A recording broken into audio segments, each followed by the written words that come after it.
Yay, thank you so much, Trouble. Amazing to hear from ELYOYA today. And I wanted to have my support reunion here in the post-game lobby. ALVARO, thank you so much for joining us. Congrats on taking down GX today.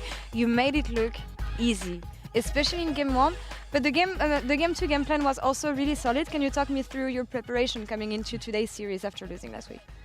I mean, already my coach said it in some places, but we kind of had like a mental problem into Giants, usually in scrims. Like we were not doing really good into them.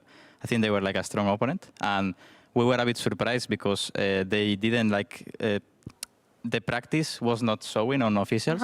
So I think we didn't play into them in scrims and we tried a lot of things and I think it's working. And for me, for example, like the plan is like so easy and we just execute it. I don't think they were expecting the Senna pick.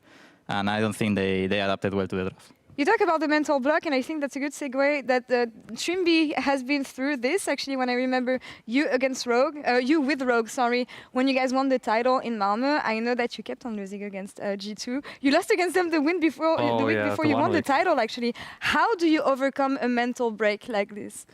I mean, it is especially, you can see it in scrims, right? We had such a mental block for like 2 years straight versus G2, even though like maybe in the second we were not doing as well in scrims maybe in the summer, and that was the time when we actually won.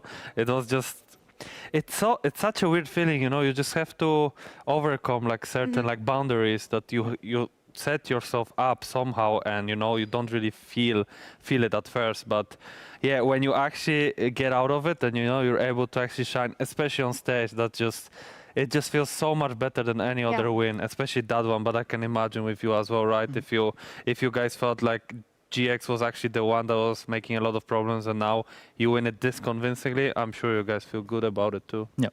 Yeah, and I feel like it's a statement from Mad Lions Curry as well, because your coach was talking about the confidence that he has for the players and the confidence that you guys display on stage, whether it's through interesting drafts, creating drafts. How comfortable do you feel in the LEC right now? Because it feels like you can just go like off the boundaries and everything and try whatever you want. Maybe that wasn't the case today, but I feel like this series was pretty much one-sided. But tell me about the confidence that you have showing up on stage. I mean, usually I'm really confident on my skills because I have like confidence on myself, and especially when I start on a new league, there is not like this problem that other people have or rookies. So I think I have like a advantage on that point. But overall as a team, like we really believe that we will win. And basically, like of course you cannot say we will win, and no matter what, you need to put the hours and the work, and it's something that we are doing. And you just have to be confident about your teammates as well and on yourself, and also show to your teammates that you are really on the we call it on the mood. And I think today we kind of show it and everyone follow up. So I don't think there was like anyone who was not feeling it today. It's very good, as you said, right, to set an example for others, because right, if you feel like there's already one person that gives your actual hardest, at least, you know, from my perspective, it's so much easier to actually put up the work. And that's something that I feel so great, you know, if you have like actually, because it, you know, it can be you, but it's so nice as well when it sometimes also comes from like others. And I can imagine for you guys, since it's like kind of like, I mean, I'm not sure how it is. It's like family of like, you know, or it's like more like a group of friends, you know, playing together. If you guys can make it work, I think it's like such a beautiful thing, and very rare, I would say, in quite a bit of teams where it's just like friendship, you know, going on, and the actual players liking to play with each other and setting up examples for each other. That's something that just... I mean, we're kind of a family, and our friendship is already built from before, and with the new people joining us, like it's so easy also because they are like really good people. And I would say mostly, like today, for example, people don't know, but Supa was a bit not feeling it today. So I think Melza did an insane job. He was talking with him because they know each other for like 3 years already. They have been working together for a long time. And I think it's kind of like showing the confidence to Supa.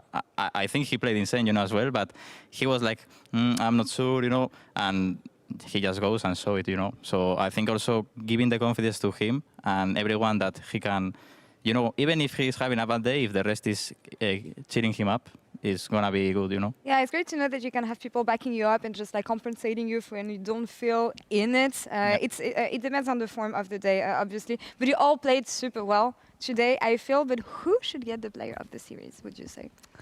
Who was the standout player? You can say yourself. Like, I mean, I'm not sure. I will say the most impact, I will say ELYOYA or me. And ELYOYA gets it. The fans chose him. But yeah, talk me a bit more about ELYOYA. We had them on stage earlier talking about his experience, the way he's guiding you guys, and it was like, they're doing it themselves. So do you think there's been an evolution in the mentorship that ELYOYA has been bringing you? I will say, kind of ELYOYA, because he was not working with us, he had like a different mindset. Anyways, he was also like really working on all these things, but when he joined us, Melcet really showed him how we were working and doing all the things right. And I think he's right now like stepping up, putting the work and like carrying the team as well. I will say he brings a lot of confidence. Like he's the shot caller.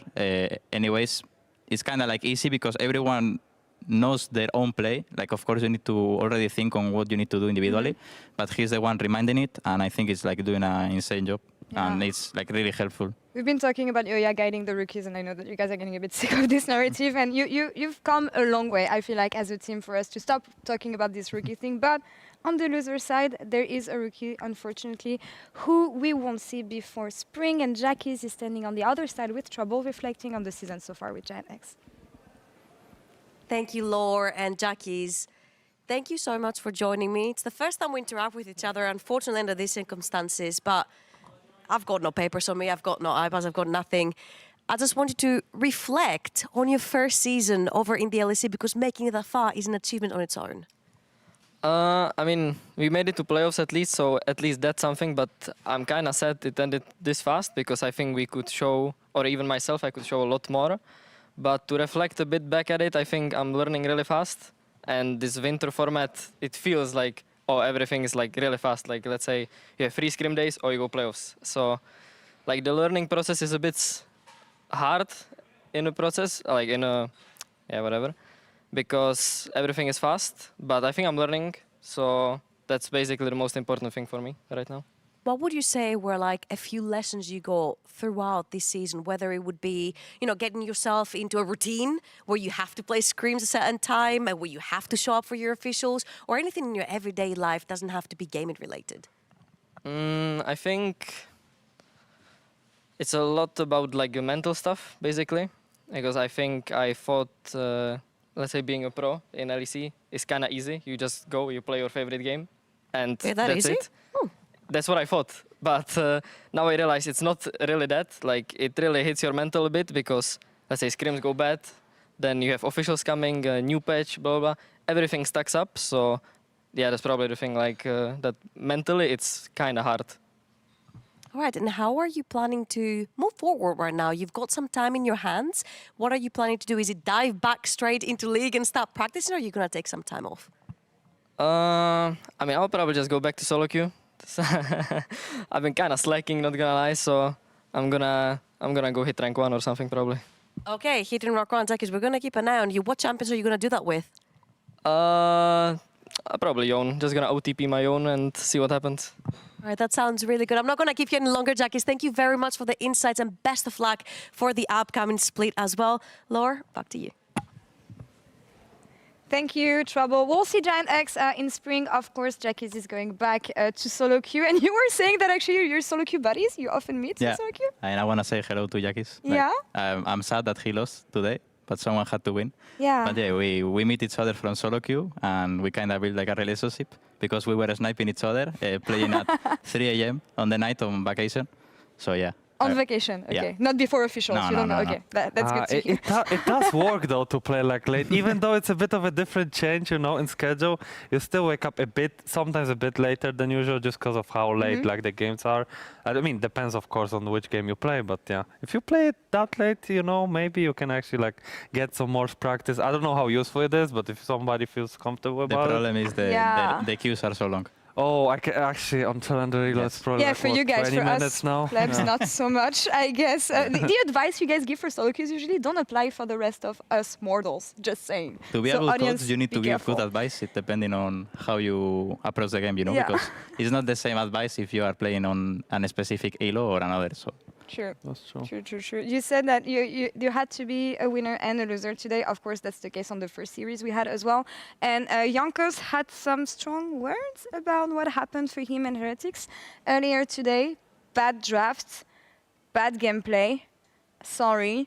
And I don't even know where to start on this Heretics team, because obviously we've been criticizing them an awful lot. But what kind of improvements do you want to see Trimby, and what would you like to see on the set of Heretics, of course, ALVARO, moving into the next? I mean, I can start if you want. Yeah, I played into them 2 days ago, both scrims. So Okay. we were just screaming like partners. Is it different than in scrims? Like, do they show more? I just don't think. Okay, I mean, you know, every team has their own like things like weaknesses or strengths that you don't know. But I think they could do something different approaching the draft. And I don't know why they didn't do it, because something that they were doing was working into us. And I was surprised that they didn't do it today. Interesting. I mean, I do think like the players that they have like they have strengths that not many teams actually have right now, you know, when it comes to some flexibilities in certain roles, where, you know, I can see Flacket pulling off like a kind of a weak side role, where like I personally think he's like really good at those champions that are like on the mission, you know, they're just like pushing out the wave, but they're actually supporting your team.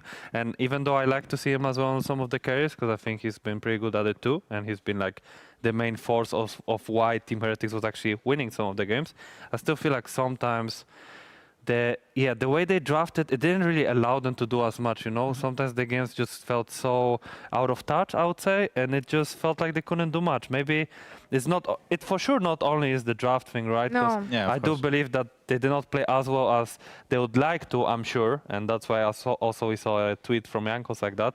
But yeah, we'll see how it goes for like the upcoming split for them at least. But now I guess we have to focus on like other matters, which is like the winners bracket a little bit more. Perfect segue for the rest of PGL. Trimby, thank you so much. Let's take a look at the bracket, actually, because as we said earlier today, we're going to swap sides of the bracket here, as Mad Lions Koi is going to face off against Vitality in their next game, and we will have SK Gaming versus Fnatic, of course, on the same day. Thoughts on your opponents, ALVARO?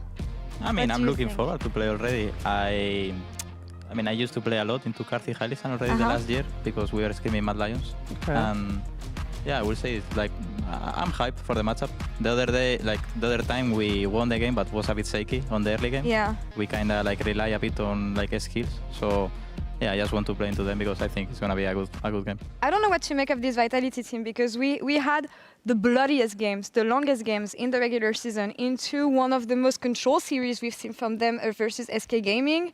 What is the expectation coming into this opponent, who again brings a lot of interesting things in draft, Trimby? I mean, the thing is that, right, for now at least from my MDK, we kind of saw like more of a oriented around like 3v3, 2v2 skirmishes on bot lane overall, and I think it's been working for you guys phenomenal. You've been like invading enemy jungle like all the time, getting so many leads, and it's not as simple as people think, but it's also like it's a bit simple with how it works, and it just works perfectly for them. And I think for Vitality, the thing is they actually kind of started to do a bit of a similar thing, I would say too. And it felt like both their mid jungle was doing well, as well with Karzi. Like this, actually, the duo matchup between like two bot laners will be really interesting. I think 2v2's bot lane, I hope they will be bloody. That's what I know after playing quite a bit versus Halisan, you know. So yeah, I hope you guys I really hope you guys keep it up, you know, and make it work. But yeah, today we saw the Senna lanes. It was the farming Senna, which I like to see because it's a bit of a different style. I'm not sure how it is better with the support Senna. I don't get to play scrims nowadays, like I don't have that much intel. But I think that the Karzi and Heli will also try to pull off some things off. I don't know if you're prepared for Pyke, for instance. I'm sure you are. He lost already into me. Wait, you played actually like Blitz. Was it Blitz versus? Yeah, oh my Blitz. god! Actually, if that was the matchups, like you could play. Oh my god, that's so nice actually. I'm super excited about this series, but we have another exciting one tomorrow, match of the week, G2 versus BDS. Is it going to be the banger? I hope it will. What do you think? What do you think? I think it's gonna be a banger. Yeah. Is best of 5 or best of 3? It is best of 5. Yeah. It is best of 5, the Then, first best of 5. Then it's gonna be a good game. I'm not really sure who will take it. Okay. I think G2 is probably favored, but I think BDS is playing good on their strengths and like as a team. But anyways, I think G2 should take it. Probably if I need to say a score, I would say 3-1. 3-1, all right. I Eventually, mean, any it's quite predictions? convincing if you don't give 2 wins to BDS, so Yeah. we'll see. But I would actually agree with that. I mean, the thing is, a lot of people have agreed with that kind of, because G2 is the favorite there.